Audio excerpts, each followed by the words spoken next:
Yo, what is up? It is your boy Zither. Now, I know I said that I was going to be posting this tomorrow, but I figured I had the time, the house was quiet, so I would just go ahead and drop this today. Might be out a little late, but you guys are still getting it, so I still expect my likes, run them likes. No, I'm playing. But anyways, let's just go ahead and get started into this recap. So in the last part, we had basically covered the entirety of the sports festival, as well as the Stain arc, and Deku would have, gotten himself a little girlfriend, whatever, just Uraraka, and we would have basically left off with the ending of the Stain arc, and the police dog basically telling Deku that he's not going to be giving any of the credit for the thing, and Deku would just basically be fine with that. No real Todoroki talking or Todoroki save in this part, but yeah, that'd basically really be it as for that. So with that being said, let's go ahead and get started. Anyways, as I had already said, they would basically decide that after that they would basically just go on the training arc. This is when they would all basically get ready and get packed up for the arc, and this is when they would actually end up going to the mall. And once they're going on the mall, Deku and Uraraka would basically be left alone, just like in canon, except this time, Deku and Uraraka would decide to just hold hands and would basically go around shopping. Now, this is when Deku would proceed to basically tell Uraraka that, if she needs anything, to just let him know. And Uraraka would basically be super shy. This is when Deku would basically proceed to start spoiling Uraraka, and she would feel super guilty for having Deku spend all the money that he did, but Deku would actually be happy knowing that he's helping her out, as her mans, he should do that a little bit. And yeah, so that's going to be what's basically happening during that. Uraraka would have gotten her little bug spray as well, and they would have basically gone out to get some food and ice cream. After that, they would have not had any Shigaraki encounter because, let's just face it, bro, if that happened, Deku would have caught him right there, and this would change the entire story, so I don't want to do that. So Shigaraki would have just avoided that since he's not actually going to be mad at Stain this time or have any of that. So yeah, that's what's going to end up happening. So now they get home to Uraraka's house and they end up just, laying down watching a movie for a little while, and after a couple of minutes they would begin to do the nati nati. Now this is when they would begin, just touching a little bit, and one thing would lead to another, and this is when Deku would become a father. No, I'm just kidding, boys. He didn't become a father. Deku would have basically just, had his amazing time with Uraraka, and, they would have basically just been chilling after that. The next day would roll around, and this is when they would all get on the bus and basically go on the journey to the forest. Now, once they arrive, Mandalay and all the other cat quirk heroes would basically be there, and all of the students would begin putting the pieces together as for why they're there and why they're on top of there. This is when they would all begin to try to rush onto the bus, but I think it's Mandalay or the other girl, I don't know, that's the only name that I actually know. One of the cat people would basically proceed to throw them off of the edge, and before they could actually fall, Deku would create a bunch of clouds catching everybody before they could hit the ground. And Deku would basically begin to ask, is everybody okay? They would all basically nod their heads and tell Deku that they're fine. And this is when Deku would begin to look at them and say, alright guys, do you guys want the easy way or do you guys want to go through the forest? And the majority of them would be like, can we have the easy way please? This is when Deku would basically just kind of smile and be like, yeah, I got y'all.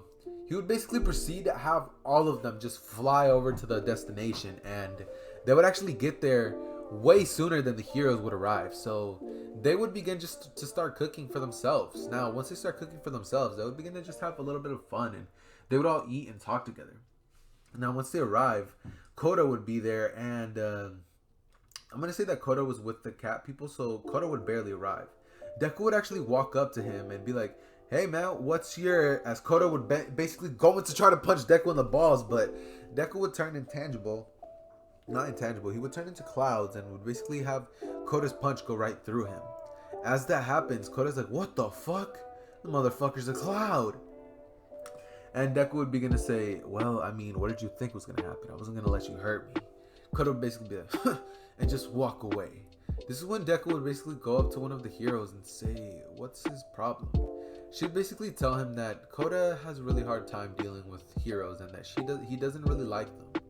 And Deku would just basically accept that. They would basically end the day off with, no, not end the day off. They would basically, yeah, they would end the day off. They would end the day off at the hot springs, and since Minetta's not there would be no such thing as the, wait, is Minetta there? No, Minetta's not there. Minetta's not there. Minetta's not there, so none of that would happen. So yeah, we're just gonna go ahead and get to the next day. They would spend the next 2 or 3 days training on themselves, and Deku would actually be helping Uraraka with her quirk quite a bit, since he would actually be training on having his clouds active for a long period of time. So he would have a giant cloud active under Uraraka while she tries to do her flight training, and Deku would help her out with it every now and then. By the end of this, Uraraka would gain a little bit more experience and learn how to actually fly through the air and maneuver herself a little better. And yeah, let's just say Uraraka can fly now and make things quirky. She's really fast because she has jet propulsors at the bottom of her feet, and that would basically help her maneuver. Since she has 0 gravity, it would be a little difficult at first, but she would get the hang of it pretty fast. So after having that happen, Deku would basically smile, and that day would end. They would basically be told to make their own food, and basically be told that later on they're going to be having a little hide and go seek test. I think that's what it was. And this is when the fire would explode. As the fire explodes, Deku would look around and see, Kota, where is he? As soon as he sees that Kota's not around, he would create a cloud in front of him and jump on it and say, "Go, Nimbus!" Not really. Deku would proceed to fly through the sky and look for Kota. Right on cue, Deku would see Kota about to get crushed by one of Muscular's fists, and Deku would sweep in with one of his clouds and save Kota, barely dodging him by a hair. And my bad. For the people who are still here, go ahead and drop what do people say when people cough? Do people say anything? Isn't that just for oh yeah, never mind. Sorry for that. I'll get back into the story. Now, let's just say that Deku would basically proceed to create a cloud armor, since you can see that this guy definitely has a strength-based quirk. Now, as soon as he sees this, Deku would proceed to make a couple of cloud clones, and Muscular would be like, "Who are you, brat?" This is when Deku would say, "I'm just a hero." And Muscular would say, "I'm gonna enjoy killing you." This is when Muscular would go in to hit Deku, but he would just turn into clouds. It was a clone. Now, Deku would actually appear right behind him and encase him inside of a thick cloud cage. Now, Muscular would basically try to get out of it, but this is when Deku would proceed to crush his hand in a sort of sand coffin way, and proceed to crush Muscular under the pressure of the clouds. And this is when Muscular would basically be taken out by that quick attack. Deku would proceed to take Kota all the way to the heroes and would proceed to rush through the forest, trying to save as many people as he can. When he's doing this, he would run into Tokiyami as well as Shoji, and would proceed to help Tokiyami by creating what would he do to help him? He would encase him inside of clouds and would basically keep him like that and carry him all the way up until he sees Todoroki and Bakugo. As soon as he sees the both of them, he would tell them to create the biggest fire explosions that they can make, and he would drop Tokiyami on top of them. Tokiyami would be freaking out with his quirk, and this is when Todoroki would create a giant gust of fire, shooting it right at Tokiyami, making Shadow, what's his name? Shadow something? Shadow Bird? Tokiyami. I don't know. Tokiyami, Shadow Bird. Let's just go with Shadow Bird. I forgot the name. Just leave it down in the comments, and definitely be changing that next time. Making his quirk basically calm down. After this happens, Deku would proceed to body, what's his name? The Tooth Guy. And that would be the end of that. As soon as he sees that, it would be announced. Deku would see Bakugo and tell him, "Bakugo, I'm glad I found you. The villains are looking for you." Bakugo would be like, "Huh? Why are they looking for me?" Deku would say, "I don't know, but I need to keep you around." And then what would happen in canon would basically proceed to happen this time, with Bakugo being at the back and getting kidnapped, as well as as well as Tokiyami. Now that whole encounter would basically almost go to canon, and this is when they would run into Uraraka. And as soon as they run into them, they're like, "Bakugo isn't with you guys though," since Deku would have basically been like, "Yeah, we came to save Bakugo and Todoroki."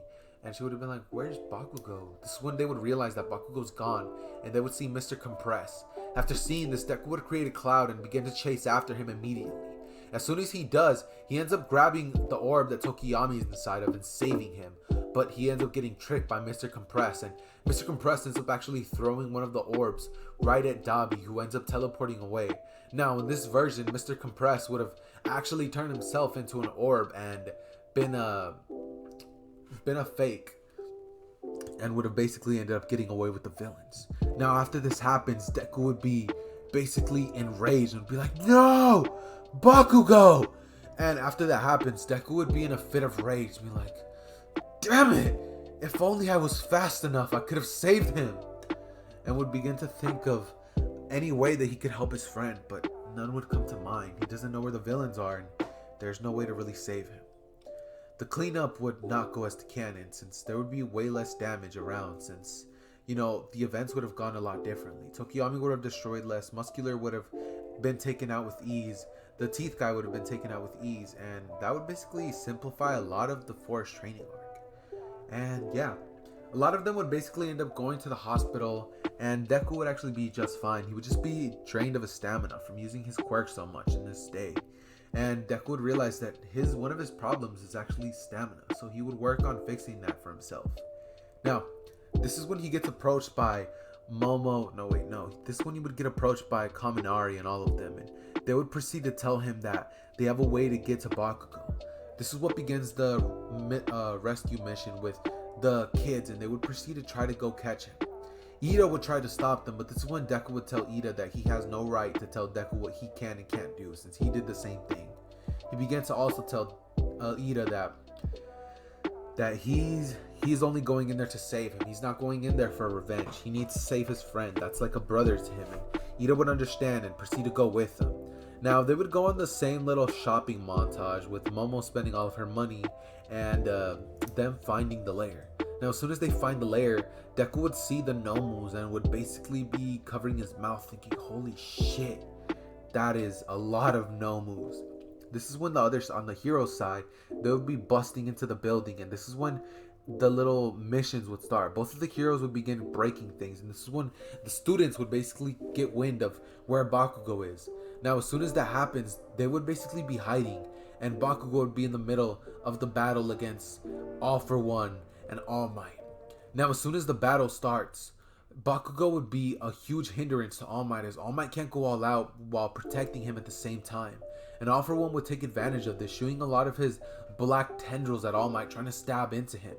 He would proceed to body All Might for a little bit until Deku would send a big cloud at Bakugo that catches him and takes him away flying.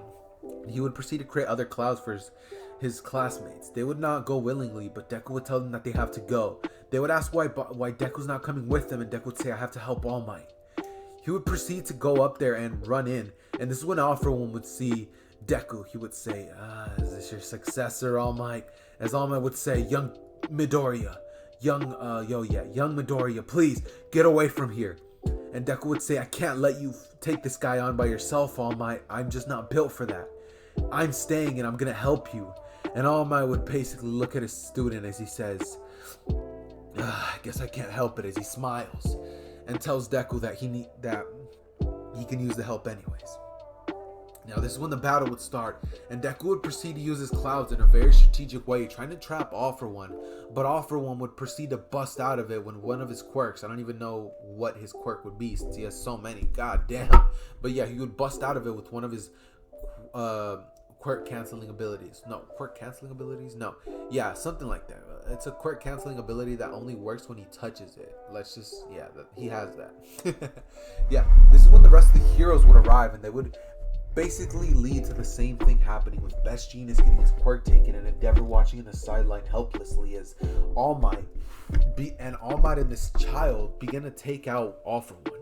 All For One would basically begin to get overwhelmed since all the hits that All For One is trying to land on All Might, Deku creates barriers between them and always ends up blocking them one way or another. All For One decides that he has to take out this kid before he becomes more of a nuisance, but All Might as well as Deku jump in, hitting him with extremely strong smashes. Deku would hit him with a 20% smash, and All Might would hit him with a 100, hitting him from both sides and breaking his mask on contact. They would send him flying, and this is when All For One would be taken out, and he would be coughing and saying, "All Might, there's something I want to tell you. As All Might says, save it, All for One. You're done for. As All for One then begins to say, Tomura Shigaraki is the grandson of Nana Shimura, breaking All Might and making All Might fall into a huge state of anger, sadness, and failure. He would begin to say, no, this can't be, as All for One begins to just laugh in his mask, and Deku begins to just trap All for One inside of a cage of clouds. Now, this is when the news would actually be broadcasting this, and everybody in Japan would have seen what had happened. After this event, everybody would have called Deku the next #1 hero, the next symbol of peace. And they would have basically been a huge story of how Deku was able to help the #1 hero take out one of the strongest villains ever. All Might would have had to use way less power in this version, so he wouldn't have actually deflated afterwards and had a little bit more spunk left in him. Meaning he could help out in little ways. He could still be a teacher. So, yeah, boys. Now, after that happens, Deku would basically look at All Might and basically see that All Might was going to run out of time in about 5 minutes. So Deku would basically create 2 clouds and fly away. That's how he stopped All Might from being discovered. But yeah, after this coverage, Uraraka would have ran up to Deku and told him that she was worried for him. She thought that she could have lost him that day, and Deku basically proceeds to pat her on the head and look at her and say, I wasn't going to be taken out this easily. As she then nods her head and looks at Deku as she smiles. Deku would proceed to look at her and say, trust me, I won't be taken away from you. They would then proceed to just, go to Uraraka's place and, have a little bit of a makeup. Makeup naughty. Yeah, some of that good old stuff. And, what's it called? Yeah, Deku would basically just be the talk of the town for a little bit because he helped take out one of the strongest villains. Now, as for what happens next, you guys are definitely going to be having to tune in on the next part. The next part is going to be covering the license exam, I believe it is. No, yeah. The next part would basically be covering the provisional hero license arc, as well as the Shisaki arc, or better known as the overhaul arc, as well as the internships and the whole raid. So yeah, if you guys are hyped for that, go ahead and hit 25 likes for the next part. I know I'm going up, but you guys know I'm getting closer to ending this series, unless you guys want me to go into manga territory. Definitely gonna have a little vote for you guys to choose what you guys want me to do. But if you guys end up telling me that you guys want me to get into the manga, I will definitely do that for you guys. I'm already caught up to what's going on in the current events. So yeah, you guys can choose what you guys want, if you guys want me to get into the manga or not. And I'm probably just going to be doing whatever you guys say. But with that being said, Zether out.